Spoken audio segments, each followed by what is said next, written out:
Hello' guys, স্বাগতম জনাইছোঁ মোৰ অইন ইউটিউব ভিডিঅ'লৈ। গাইজ, আজি শিৱৰাত্ৰি সকলোৱে জ্ঞাত। তো এই শিৱৰাত্ৰিত আজি আমি আহিছোঁ সেৱা কৰিবলৈ। আমাৰ গাঁৱতে তিনিখন শিৱৰাত্ৰি পাতিছে। আমাৰ গাঁৱত দেউতাই সিহঁতে আমি সিহঁতক খুন্দি বুলি কওঁ, ভগৱান বুলি কওঁ। তো সিহঁতৰ ঘৰতে শিৱৰাত্ৰি ধুনীয়াকৈ পাতিছে। তো তাতে সেৱা কৰিব আহিছিলোঁ। তো ফাইনেলি মই তিনিখনতে সেৱা কৰি হৈ গ'ল। ব্লগ নবনাওঁ বুলি ভাবিছিলোঁ, কিন্তু লাষ্টৰ ঘৰখনত সেৱা কৰি লাষ্টৰ শিৱৰাত্ৰিখনত সেৱা কৰি অনুভৱ কৰিলোঁ ব্লগ এটাকে বনাব পাৰিম। তো ফাইনেলি আহি আছোঁ 2 নম্বৰ ঘৰত সেৱা কৰিছিলোঁ, য'ত সেইখন ঘৰলৈ আহিছোঁ। তাত পায়স বনাই থৈছে। তো পায়স খাবলৈ মাতি আছে। আমাৰ বাহঁতে আমাক ৰখি আছে। তো মই আৰু ভাইটি আহি আছোঁ। আৰু সিফালে আপোনালোকক দেখাই দিছোঁ, সেইখন ঘৰতো পাতিছে শিৱৰাত্ৰি। আৰু আমি এতিয়া এইখন ঘৰলৈ আছোঁ। মানুহ ভৰ্তি হৈ আছে, ইয়াত বহুত মানুহ ভৰ্তি হৈ আছে। আৰু ইফালে এখন আছিল, সিফালে সেৱা কৰি আহিলোঁ। এতিয়া পায়স কাম আৰু ৰুটি বনাইছে সিখন ঘৰত। তো দেখাই আছোঁ আপোনালোকক, বলক। এয়া চব মানুহ আপোনালোকক জুম কৰি দেখাই দিছোঁ। এয়া খাবলৈ সৰু চবেই বহি আছে, খায়ে আছে বুলি কৈছে। তো আমাক সোনকালে মাতিলে, তো ঘৰলৈ কৰি আহিছোঁ। সিখন ঘৰত বহুত অলপ খাই ইয়ালৈ ডাইৰেক্ট আহিছোঁ গাইজ খাবলৈ। পায়স বনাইছে ইয়াত যিহেতু, তো মহাদেৱৰ নামত পায়স খাম আজি।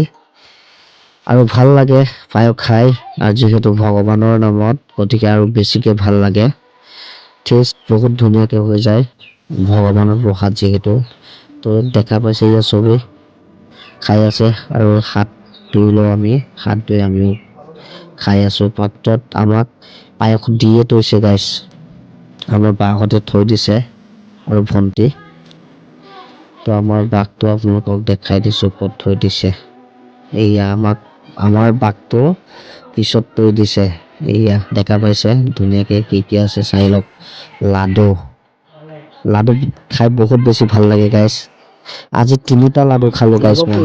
নহয় 3 নহয়, 4-5টা খালোঁ। ভাং দিয়া নাই, তো খাই ভাল লাগিছে, মিছা নহয়। আৰু খাই মজা লাগিছে, বহুত মজা লাগিছে।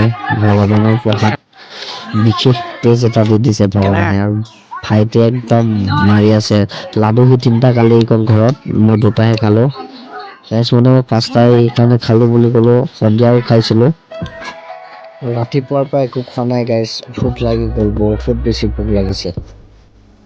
তো গাইজ ফাইনেলি পায়স খাই আহিলোঁ, আকৌ বেলেগ ঘৰত আহিলোঁ। ইয়াতে ফাৰ্ষ্ট টাইম মই সেৱা কৰিছিলোঁ। তো ইয়াত বাচ্চাহঁতে খাই আছে ৰুটি। ইয়াত ৰুটি নহয়, ফুৰি দিছে, ফুৰিৰ লগত আৰু কবি দিছে। আৰু ইফালে ফটো মৰাত ব্যস্ত ভণ্টিহঁতে আৰু ভাইটি।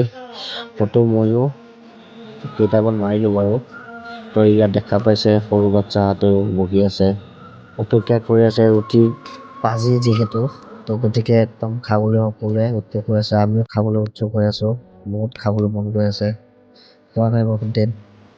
তো ইয়াতে আজি খাওঁ বুলি ওলাই আহিছোঁ। আৰু তো ইয়া দেখা পাইছে আপোনালোকে, বনাই আছে, বনাই মেলি দি আছে, বনাই আছে দি আছে, তেনেকৈ মানুহক জোৰাই আছে। শেষ হৈছে আকৌ বনাইছে, তেনেকেই কাম কৰা হৈছে। মানুহ যিহেতু ইমান নাই, আৰু ৰাতিপুৱাৰ পৰা বনাই থকা নাছিলে, সেইবাবে জোৰাব পৰা নাই। আহিছে গৈছে, খাইছে, তেনেকৈ আছে। আপোনালোকে জনাবচোন, শিৱৰাত্ৰি ক'ত ক'ত খাইছে, শিৱৰাত্ৰি মানিছে নে নাই, শিৱৰাত্ৰি কেনেকুৱা হৈছে? শিৱৰাত্ৰি বিষয়ে অলপ কৈ দিয়াচোন। কি ক'ম নো, শিৱৰাত্ৰি কাৰণে এতিয়া আমি ৰান্ধনি বুলি কয়, ৰান্ধনি দায়িত্ব দিছে, ৰান্ধনি হিচাপে। আমি যে এতিয়া খাবলৈ পোৱা নাই, ৰখি আছোঁ, তাৰ বিষয়ে কি ক'ব? ক'ব না? আচ্ছা, বহুত কষ্ট কৰি আছে এইজনে। অথনি ৰাতিপুৱাতে আহিলোঁ বাৰু, তোমাক দেখিছোঁ কাম কৰি থকা। তই এনেদৰে সদায় কাম কৰি যাব।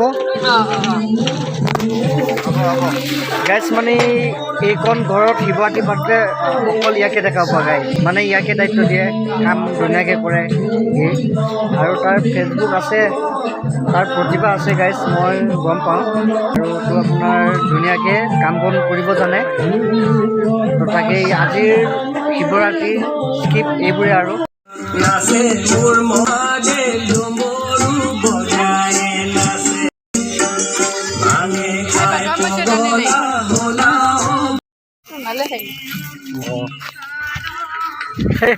তাই যদি তো গাইজ খাই আহিলোঁ একদম ফুৰি আছিল ন ফুৰি দুটা খালোঁ বহুত মজাকৈ দিছে গাইজ বহুত ধুনীয়াকৈ উৎসৰ্গা কৰিছে বহুত ধুনীয়াকৈ পাতিছে শিৱৰাত্ৰি তো আৰু তাত পায়স চালোঁ আপোনালোকক দেখালোঁ তো ভিডিঅ'টো কেনেকৈ লাগে জনাব নেক্সট ভিডিঅ' আৰু আহি আছে ধুনীয়া ভিডিঅ' তো আজিলৈ ইমানতে সমাপ্ত বাই বাই